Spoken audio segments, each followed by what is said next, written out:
Binawian ng buhay ang isang vlogger sa Cebu nang masabugan ng paputok sa dibdib at muka. Ang detalye sa balitang pambansa ni Jessie Atienza ng PTV Cebu. Nakunan pa ng video ng sindihan ng isang lalaki ang dambuhalang paputok na kung tawagin ay bombshell nang bigla itong sumabog na sumambulat sa kanyang muka at dibdib. Sa lakas ng pagsabog ay hindi na nakatayo pa ang lalaki.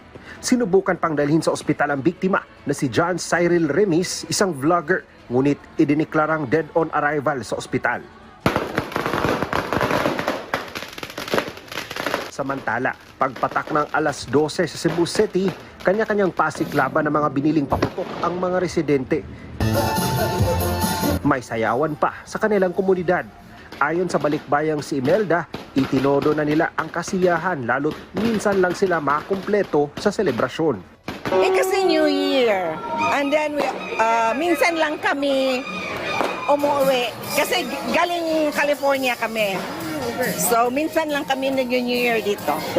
Ayon naman sa Cebu City Fire Station, walang naiulat na sunog sa magdamag at maging noong pagsalubong sa Pasko na dahil sa mga paputok. Malaking tulong daw ang kanilang mga isinagawang information dissemination. We claim it as a huge success. This is a testament na ang fire safety is really everybody's concern. No?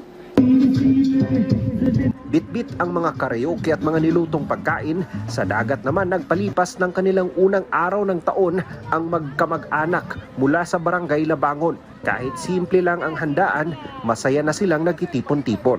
Opo, masaya po kami kasi kami po lahat nandito po kami kasi gusto namin masaya ang aming New Year.